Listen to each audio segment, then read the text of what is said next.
Hello and welcome to justindwyerartistry. Today we're going to do a drawing of a baby rhino in soft pastel on pastel paper. This was inspired by a recent trip that I got to make to a zoo where I was fortunate enough to be able to learn more about rhinos and see some of them going about their daily business. So for today's drawing I'm going to be using a variety of soft pastels on an Art Spectrum pastel mat. So without further ado, let's get cracking. I start my drawing off using a B-grade pencil, a ruler and an eraser. I'm simply measuring out the proportions of the rhino and marking them in, carefully checking, erasing and redrawing where I need to. Once I'm happy with the proportions, I'll have one last good long look and then we'll jump in with the coloured pastels. I start the coloured work with a dark green. I want to use a nice dark green background that's really going to contrast well with the rhino and make the rhino stand out. Using the side of the pastel, I can cover a lot of ground quickly. This helps me to fill in the large areas in the background behind the rhino. I'm then going back over the top of it with the paintbrush to help me blend those colours in. The brush will allow me to blend the colours without putting the oils from my fingers into the paper. It can also be a good way to blend if you don't like getting your hands dirty or you're worried about making a mess on your clothes. Why did the rhino break his phone? The instructions told him to charge it. Despite weighing up to 3,500 kilograms, the white rhino can run at speeds of up to 50 kilometers an hour, which is over 30 miles an hour for those of you in the US. Rhinos may run from predators such as the big cats of Africa. However, they may charge to assert their dominance within their own group or if they're feeling threatened. I've taken a Prussian blue pastel now and I'm starting to mark out some indications of leaves and foliage in the background. Behind the rhino, I want to put some energetic green bushes, and this dark blue will put in some strong shadows that we can then overlay with lighter colours. This will give the bushes a strong three-dimensional appearance, and at the same time the blues and the greens will combine as they are analogous colours and will work very well together. When working with soft pastels, I always keep a packet of wet wipes handy so that I can keep cleaning my hands frequently. So white rhinos are not white.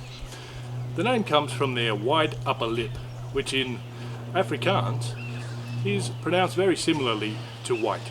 I take a yellow pastel which has a lot of white in it. This is to indicate some grassy areas in the foreground. The yellow will bring us forward in the painting, whereas the white mixed into the yellow will stop it from being too bright and vibrant at this stage of the game. I can always add more vibrancy by putting more yellow over the top later. What do you get if you cross a Labrador and a giraffe? A dog that barks at planes. I add a dash more of white in the foreground. I want to mix this in with the yellow to help push the yellows back even further. Then we grab the paintbrush and it's back to blending.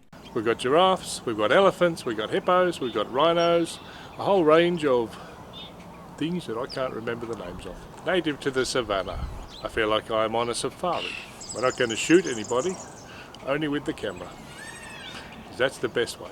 I blend out the background and I'm looking to cover up any of the paper that I want to be covered with colour. I want to get the colours in place that are going to be there close to the end of the picture before I start building in the colours of the rhino. That will help me to balance things better. I take a lighter green pastel and start to work some highlights into the branches behind the rhino. I'm making short squiggly lines to create an energetic feeling of the bushes bursting with life. In case you can't tell from watching my other videos, I love nature and all of the amazing things that happen in it. From sweeping panoramas down to the tiniest little detail on a twig or a leaf. All of these things are fantastic and I love them all. Some of the marks I'm creating are with short dashes or strokes, while some of the marks are created by twisting the tip of the pastel across the paper as I move. This creates the sharper zigzag lines. I take a mid-grey pastel and start to fill in some of the darker areas on the rhino. Some of the paper colour will remain right through until the end of the journey. We'll just keep building up little bits and pieces as we go. Every mark that I make on this page will change the balance. I need to keep stopping and looking to see how the marks have changed things, and then that will tell me what I need to look at and do next. The things that jump out at me are the things that I need to focus on. No animal is ever just one straight colour. There will always be a variety of different colours contained even within a simple grey animal. In this colour, I'm finding some reds and some browns. I'm going to add these in using a sienna brown red. What's your favourite animal?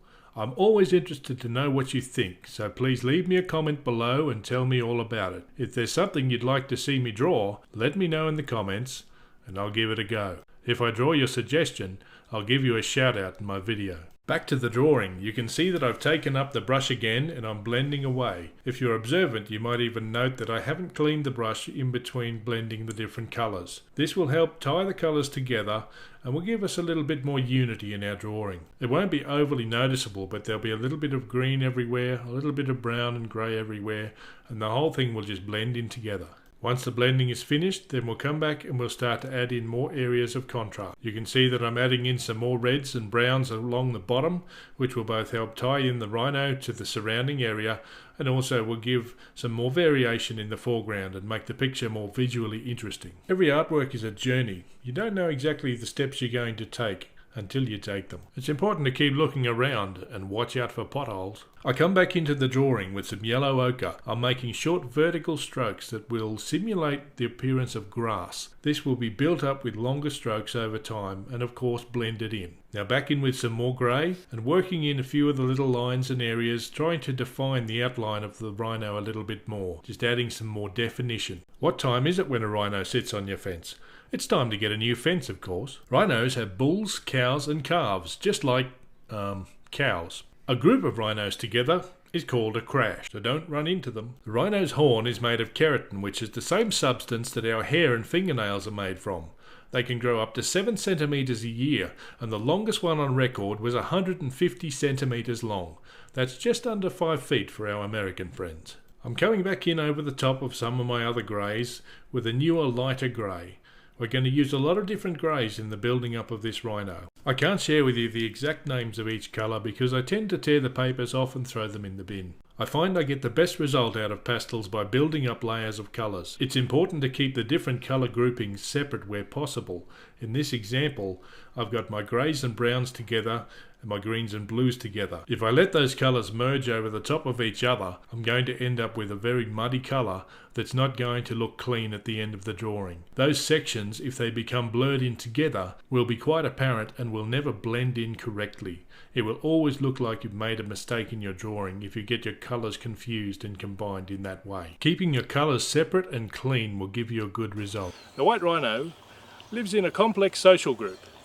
A lot like us, really. They like to have other white rhinos around them. Why did the rhino paint his toenails red? So he could hide in the strawberry patch. So I'm coming in with a darker grey now with a little bit of blue in it. This is going to help me add in some darker shadows, which will intensify the contrast on the rhino and start to bring the rhino up. Some little parts will start to take shape now as I add in a few more details, particularly around the legs and underneath where the darker areas are. Using the same colour, I start to add in some of the details around the rhino's face. We want to make sure we get the eyes and the nose and the mouth all in a reasonably good position. This will help us with our level of realism. If we get some of these key features in the wrong place, then our rhino simply won't look like a rhino. You'll see me blending the pastel with my finger now and then. That's because I'm a touchy-feely kind of person. While it might be better if you didn't blend it with your finger and used a stump or a tissue or some other means, I find that it's an important part of the process for me to actually be able to touch the drawing, to be able to feel the medium on the paper. That's one of the reasons why I really favour these kind of mediums that give me a direct interaction with the artwork, rather than something that takes me far away. If you're going to blend with your fingers, it's really important to keep your hands clean. This will both help prevent the spread of the oils from your skin onto the paper surface, and it will also help to keep your colours cleaner. I'm working back in now with a very, very pale pink. It will look very much like it's white in the video, but I can assure you, I'm not using any pure white here at all. If I use anything that's pure white in the drawing, it will only be for the very lightest highlights.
It's a beautiful day in the zoo, a beautiful day in nature. There are so many beautiful and wonderful creatures on this earth. It's amazing to look at them, to be able to spend some time this close to animals that we otherwise would never get to see or be a part of. These kind of places help protect these animals, they help conserve the species, they help to breed them and to repopulate them and to keep them here on the planet and available for us to continue to enjoy, but also to enable them to continue enjoying the planet as well alongside us. It's fantastic. I love nature. I think it's one of the best things that we can paint. As in painting, that can be our tribute. That can be our tribute to honour the planet that we live on and all of the wonderful creatures and animals and plants and all the things that we happen to share this planet with.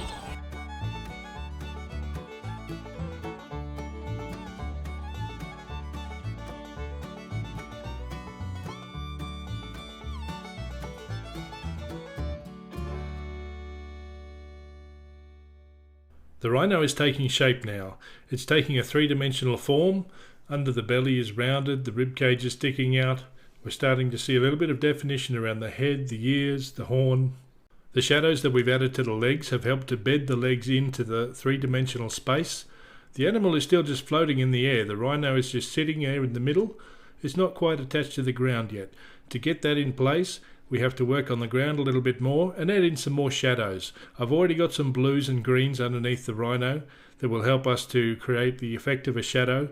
We need to darken that. Still just working on the face, building up the shadowed areas, getting a little bit more darkness in there, cutting in some really sharp lines in the darkest parts of the drawing. This will add to the definition of the drawing and create a more realistic appearance. To help ground the rhino, I need to fill in some of the section underneath the belly and the neck. I start filling in with a dark green and continue working around the outside of the rhino's face and horn to really cut a sharp definition between the background trees and the rhino himself. Blending the pastel will push an area of the drawing back. Putting some sharp edges in with the side of the pastel will bring an area forward and will create more contrast both through the tone and through the contrast of the shape of the fine lines against the large areas of blended colour. So when you're doing your drawing, create the blended areas first and they will recede into the background. Then overlaying some different colours and different textures using different line markings, as you can see me doing here, will bring some sections of the drawing forward. And the more that you do this, the further forward the drawing will come. I'm doing this section using cool colours. Our cool colours will also recede further back in the drawing, whereas the warm colours, such as used on the rhino and the foreground, will move forward. I carry on adding more green underneath the rhino and around the edges, and already you can see that it's sitting the rhino back down onto the ground instead of just hovering in mid-air. The tortoise said, "Race you home." The hare took off sprinting, and the tortoise retracted into his shell. The tortoises are cold-blooded and have to bask in the sun for 1 or 2 hours each morning before going out to forage for 8 or 9 hours a day. Sounds just like me. I'm adding a darker but warmer green to the background. This green has more intensity in its pigment and also has a higher concentration of yellow.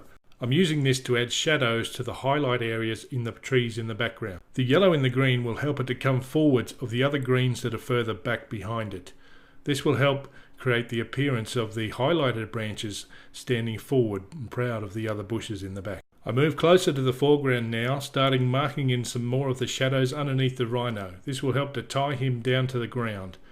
I also start working on adding some contrast into the grasslands at the front with some of the dark green.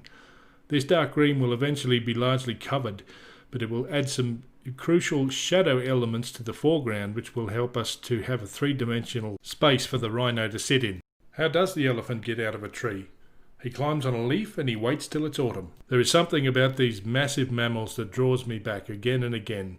Rhinos, hippos, elephants, I love them all. If you've made it this far, you've done really well. Thank you so much for watching all this time. I'm really glad you're here, and if you like the content so much, why not consider hitting the subscribe button? It's completely free and you get to see more great videos like this each week. I've taken a step back to have a good look at my work and I've decided that I need to add more contrast to the shadows on the rhino. I've taken a very dark grey and I'm starting to blend that in with some of the areas of burnt umber that I've already laid the shadows out with. I never get tired of staring at water in all its forms, and when there's wildlife present, that makes it even more enjoyable.